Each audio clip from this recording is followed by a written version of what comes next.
1800년대 프랑스 소설가 알퐁스 도데라는 사람이 있습니다. 그가 지은 소설 고세 신부의 불로 장생주, 이것이 당시 한바탕 프랑스 사회를 떠들썩하게 했습니다. 이 소설은 이기주의 사상이 물들어 있던 당시 시대를 고발하는 그런 내용이었습니다. 프레몬트 수도원에 그가 거주하고 있는데 지금 고세 신부가 있는 곳을 이야기하고 있어요. 자, 그 프레몬트 수도원. 자, 그곳은 시간이 갈수록 점차로 방문객이 줄어드는 것이죠. 방문객이 줄어든다는 건 헌금하는 사람이 적다는 것이죠. 헌금이 적게 들어오면 수도원 운영이 갈수록 어려워진다는 것이죠. 그러다 보니까 수도원에 있는 그 수도사들, 신부들, 이분들의 폐의도 제대로 나가지 못하고 지붕이 바람에 날려서 떨어진 지가 몇 해인데도 불구하고 그 지붕을 보수할 수가 없었습니다. 자, 그곳에는요, 젖소 2마리를 돌보는 고세라는 수사가 있었습니다. 그가 어느 날 수도원장을 만난 자리에서 이렇게 제안합니다. 수도원장님, 제가 어릴 때 양부모 밑에서 어깨너머로 배운 것이 있는데 그게 불로장생주를 만드는 비법입니다. 이게 희미하게나마 떠오르는데 그것이라도 만들어서 팔면은 수도원 재정에 도움이 되지 않을까요? 라고 이야기하였습니다. 수도원장이 돈을 벌 수 있다는 말에 귀가 솔깃하고 현혹되어서 그에게 승낙하고 필요한 재료들을 챙겨다 주었습니다. 고시의 수사가 6개월 동안 노력해서 불로장생주가 완성이 됐고요. 그 제품이 사방으로 팔려나가서 갑자기 수도원이 부자가 되는 거예요. 엄청나게 부유해지니까 이제 수도원에서는요, 그 젖소 2마리를 키우던 곳의 수사의 위상이 높아지기 시작했습니다. 그리고 그 수도원장님은 곳의 수사를 날마다 칭찬을 하는 것이죠. 그런데 어느 날 저녁 미사를 드리는데 고세 수사가 술에 취해서 흥얼흥얼 비틀비틀하고 수도원 예배당 안으로 들어오는 것입니다. 그는 술을 빚다가 맛을 보다가 이제 취해버린 것이죠. 완전히 알코올 중독자는 아니지만 그렇게 취해버렸습니다. 그래서 그가 비틀거리면서 들어온 것이죠. 그 모습을 봤던 수도원장이 눈짓을 합니다. 젊은 수도사들에게. 그러고 사탄아 물러가라! 이렇게 하니까 젊은 수도사 둘이서 잽싸게 나가서 고세 수사의 양쪽 팔을 붙이고 밖으로 쫓아내버렸다는 것이죠. 그 사건이 있은 후 고세 수사는 주조장에 감금되어서 밖으로 나올 수가 없게 되었습니다. 얼마나 답답한 그런 일이겠습니까? 그랬을 때 수도원장이 양조장을 찾아왔습니다. 양조장이 물주잖아요. 찾아왔어요. 그래, 잘하고 있어. 내가 지난번에 했다고 너무 상심하지 마. 위로를 하러 온 것이죠. 그러니 이제 보시는 바랍니다. 원장님, 이제 저 술을 그만 만들겠습니다. 예전처럼 젖소나 돌보고 편안하게 살게 해주세요. 라고 했습니다. 그러니까 수도원장이 이렇게 말합니다. 고시에슈샤, 술을 만드는 탤런트를 받았는데 하나님이 이를 위하여 계속 술을 만드시오. 고세는 하는 수 없이 술을 계속 만들었고 수도원은 계속 많은 돈을 벌고 있었습니다. 매일 미사가 끝날 때마다 이제 수도원장은 우리 수도원을 위해서 봉사하고 있는 고세 수사를 위해서 기도합시다 라고 말하며 축복 기도를 드리고 있었습니다.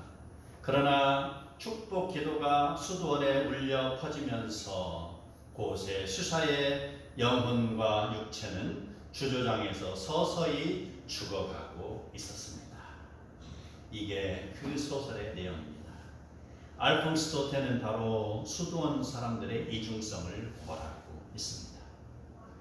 오늘 본문으로 주어진 누가복음 10장 25절에서 37절 내용, 바로 종교인들의 이중성을 고발하는 것입니다. 여기에 나오는 어떤 율법교사라고 하면은 정상적으로 그 사유에서 아니면 종교적으로 인정받은 사람이죠. 어떤 학위를 받았든지 어떤 그것을 수료를 했든지 아니면 안수를 받았든지 간에 공공연하게 인정을 받은 사람입니다. 그가 예수님에게 질문을 합니다. 그가 시험하여 테스트입니다. 이르되 선생님, 내가 무엇을 하여야 영생을 얻으리까? 라는 내용입니다.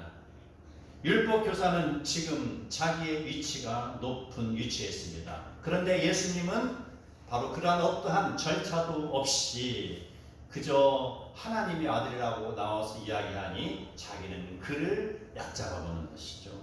그리고 자기 질문에 대해서 과연 올바른 대답을 할까 의아하게 생각하며 약간은 무시하면서 어떻게 하여야 영생을 얻을지 라는 질문을 하고 있는 것입니다.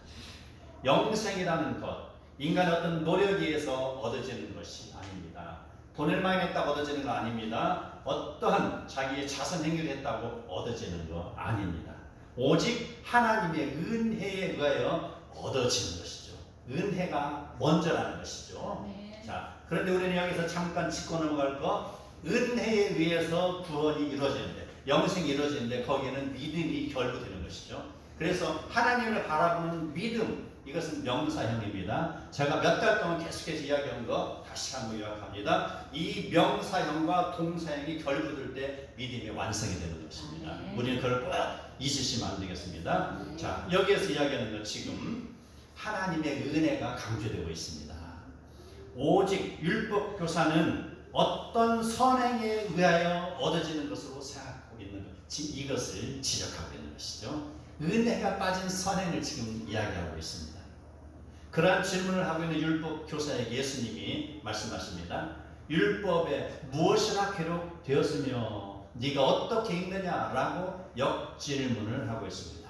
그때 그가 대답합니다. 내 마음을 다하며 목숨을 다하며 힘을 다하며 뜻을 다하여 주 너희 하나님을 사랑하고 또한 네 이웃을 네 자신과 같이 사랑하라 하였나이다 라고 대답을 합니다. 그는 참으로 교육을 잘 받은 사람입니다. 10계명 중에 1에서 4계명은 하나님을 사랑하는 내용입니다. 5에서 10계명은 인간을 사랑하는 내용입니다. 철저하게 교육을 받은 사람의 모습이 지금 드러나고 있습니다.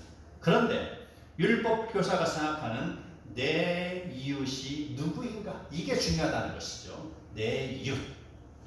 그가 말하는 내 이웃이라는 것.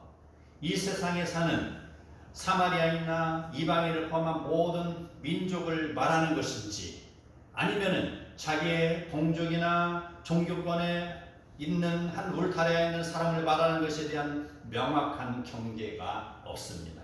그래서 예수님이 말씀하십니다. 네 대답이 옳도다. 이를 이행하라. 그러면 살리라 라고 말씀합니다. 그리고 예수님이 그의 생각을 지금 체크하고 있습니다. 이어서 강도만한 자의 이웃이 누구인지를 우화로 설명하고 있습니다. 그 우화의 내용인 즉슨 어떤 사람이 예루살렘에서 여리고를 가다가 일어난 사건입니다. 예루살렘에서 여리고의 거리는 36km, 예루살렘 해발고도 760m, 그리고 여리고는 마이너스 250m입니다. 그러니 예루살렘 높은 곳과 여리고 바닷가의 차이는 거의 1000m 정도의 해발고도가 차이나는 것이죠. 그 36km 짧은 거리에 1000m 차이, 그렇다면 급경사가 있죠. 제가 그 길을 걸어가 봤어요. 걸어가 봤는데 다는 아니고 일부 구간을 봤습니다. 한 제가 1km, 2km 정도 걸어봤어요. 그걸. 근데 산이고 골이 깊습니다. 그래서 강도가 출몰하는 곳이 되는 것이죠. 그게 족장의 길이라고도 이야기하고 입니다. 그래서 그곳에는요 늘 강도들이 들끓습니다. 먹을 것이 없으니 강도들이 들끓어서 지나가는 사람을 바로 강도스러운 그 사람들과 빼앗아서 먹고 사는 게 그들의 일과인 것이죠. 그래서 누구나 쉽게 그곳을 지나갈 수 없는 위험한 장소입니다. 그런데 어떤 사람이 그 길을 가다가 강도를 만났습니다. 옷을 벗김 당하였습니다. 그를 때려서 그가 거의 죽을 지경이 되었습니다. 이때에 그곳을 지나가는 사람들의 반응 세 가지로 나타납니다. 자, 첫 번째 지나가는 사람, 바로 한 제사장이 그곳을 지나간다. 그는 성경의 법칙에 의해서 자기 예루살렘 성전에서 제사장의 업무를 보는 순번, 그 당번에 임무를 마치고 자기 집으로 돌아가는 길, 아마 그런 상황이었을 것입니다. 그가 길을 가다가 강도 만난 피투성이가 된 알몸으로 된 그 사람을 만났습니다. 그리고 이렇게 보자마자 고개를 샥 돌리고 자기의 갈 길을 걸어갔습니다. 자, 두 번째에 레위인이 그곳을 지나갑니다. 그 역시 성전에서 성전을 돌보는 일입니다. 성막 돌보는 일, 이게 레위인에게 주어진 업무입니다. 아마 그 일을 마치고 집으로 돌아가는 길이었을 것입니다. 그는 강도 만난 자를 발견하고 다시 가까이 가서 살펴봅니다. 그리고 돌아서서 자기의 길을 유유히 걸어 살아서 나갔습니다. 제사장은 못 본 채하고 지나갔고 레위인은 약간 가까이 다가섰지만 그 역시 외면하고 지나갔습니다. 만약 그들이 이러한 일을 성전에서 만났다면, 성전에서 강도 만난 자가 옆에 있었다면 어떤 반응을 보였을까요? 아니, 성전이 아니라도 사람들이 많이 모이는 그런 시장터나 그런 행길에서 그런 사람을 발견하였다면 과연 어떠한 반응을 보였을까요? 아마 이랬을 것입니다. 주변을 한번 힐끗 쳐다보고 바라보는 사람이 많구나, 그것을 의식합니다. 그리고 사람들이 많은 것을 보고 나서 이렇게 합니다. 오 형제요 라고 크게 말하면서 즉시 달려갑니다. 그리고 거룩하게 그를 어루만졌을 것입니다. 그리고 그를 극진하게 아니면 부축해서 어떤 동네 병원으로 데리고 갔을 것입니다. 그런데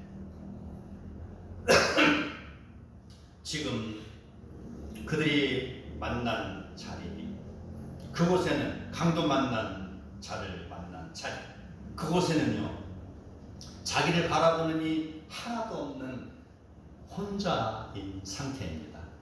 사람이 혼자 있으면 마음이 무너지기 쉽습니다. 그래서 가능하면 혼자 있는 걸 삼가하는 게 좋습니다. 혼자 있으면 통제하는 사람이 없으니 공중도덕이 무너질 수가 있습니다. 아니면은 혼자 있으면 집에서 나태해집니다. 아마 이 시간 예배드리러 오기 싫어서 집에 있는 사람 분명히 내가 예배는 드려야 되겠다라고 생각하면서 휴대폰을 틀고 유튜브를 통해서 어떠한 목사님의 설교를 듣고 있을 수도 있습니다. 그런 사람이 있습니다. 그런데 그의 모습을 상상해 보십시오. 그가 목욕제기하고 옷을 제대로 갖춰 입고 그리고 딱 무릎을 꿇고 책상 앞에서 설교를 들을까요? 아니면 잠옷바람으로 벌러덩 다리 하나 소파에 걸치고 그가 설교 말씀을 듣고 있겠습니까? 혼자 있는 걸 삼가야 됩니다. 혼자 있으면 무너지는 것이죠. 그래서 혼자 있으면 통제하는 사람이 없기 때문에, 그리고 또 혼자 있으면 흥얼흥얼 노래도 부르고 짓거리기도 하고, 또 혼자 있을 때 무슨 일이 일어나냐, 혼자 있으면 평소에 자기 회사에서 찍소리도 못하는 하급 공무원이 이제 그 혼자 있다 보니까 직장 상사의 흉을 보기도 하는 것. 그래서 혼자 있는 것은 유익한 것이 아닙니다. 가능하면은 많은 사람이 있는 곳으로 나와야 나의 삶이 규칙적이고 절제 있는 삶이 이루어지는 것입니다. 아마 그들은 강도가 혹시라도 다가와서 때릴지 모른다는 두려움을 느꼈을 수도 있습니다. 그래서 누구 하나 자기를 보는 사람 없으니 내 몸에 피해를 붙이지 말자 라고 생각했을 것입니다. 그래서 36개의 주당면을 친 것이 아니었나라고 상상을 해볼 수 있는 것이죠. 네 마음을 다하며 목숨을 다하며 힘을 다하며 뜻을 다하여 주 너의 하나님을 사랑하고 또한 내 이웃을 내 자신과 같이 사랑하라고 날마다 외치고 읊어댔던 그 말이 지금은 무색하기 그지없습니다. 어떤 의사 이야기입니다. 그가 점심을 먹고 지금 바로 오후 근무 거리에서 지금 열심히 병원으로 향하고 있습니다. 횡단보도를 건너가고 있습니다. 그런데 그 횡단보도를 건너가는 길에서 어떤 교통사고 당한 어린이 때문에 사람들이 웅성웅성하고 모여있는 것, 그래서 갈 길이 막혀있는 것을 발견합니다. 그곳에는 이렇게 이야기합니다. 어떤 의사나 어떤 간호사 있으면 도와주세요. 빨리 119에 전화를 하세요. 라고 외치며 누군가가 어떠한 도움을 요청하는 그 소리가 들려왔습니다. 이 의사는 그 소리를 무시한 채 나 일이 바쁘다. 내가 지금 2시에 가서 오후 근무해야 되는데 지금 시간이 거의 됐는데 깜짝이야 됐는데 안 늦겠다 라고 생각하면서 그가 자기 병원으로 출행난을 쳤습니다. 얼마 있다가 시간이 지나고 아까 교통사고를 당하였던 아이가 응급차에 실려서 병원에 도착했습니다. 의사는 흰 가운을 걸치고 거룩한 모습으로 청질기를 걸치고 와서 그 환자를 바라보고 진료를 하려고 합니다. 그런데 오열하고 말았습니다. 그 환자는 다름 아닌 자기의 외동딸이라는 것이죠. 시간이 너무 지나서 이제 살아날 가망이 접었습니다. 그는 자기 일 때문에 그 일을 외면하고 갔지만 죽어가는 누군가는 자기의 가족이 될 수 있다는 것을 우리는 생각을 해봐야 될 것입니다. 만약 그 자리에 웅성웅성 사람이 모여있던 그 자리에 언론사 기자가 카메라를 들고 와서 찍고 있었다면 아무리 시간이 바쁘다 하지만 그 의사가 지나치지 않았을 것입니다. 거룩하고 근엄한 모습으로 가서 내가 의사입니다 큰 소리로 외치면서 환자를 돌보지 않았겠냐 이 말입니다. 사람은 누구에게나 이러한 면이 있을 수 있습니다. 그러한 때에 사고 만난 당사자가 나의 가족이 될 수 있다는 생각을 놓쳐서는 안 될 것입니다. 사고는 항상 남에게만 일어나는 것이 아닙니다. 언제든지 나에게도 일어날 수 있다는 것을 우리는 염두에 두어야 될 것입니다. 세 번째, 사마리아 사람이 등장합니다. 그는 세상 사람들로부터 무시당하고 외면당했던 사람입니다. 그는 강도 만난 자를 보고서 그를 불쌍히 여겨 가까이 가서 기름과 포도주를 그 상처에 붓고 싸매고 자기 짐승에게 태워 주막으로 데리고 가서 돌봐주었다라고 기록이 되었습니다. 성경에서는 이러한 상황을 마태복음 18장 5절에서 누구든지 내 이름으로 어린아이 하나를 영접하면 곧 나를 영접하는 것이다고 말하고 있습니다. 다른 사람이 보면 일을 하고 보지 않으면 일을 하지 않는 것, 누가 보면은 착한 일을 하고 누가 바라보지 않으면은 착한 일을 하지 아니하는 것. 그러나 누가 보거나 말거나 내 할 일을 하면 우리는 되는 것입니다. 이게 바로 신앙의 양심이라는 것입니다.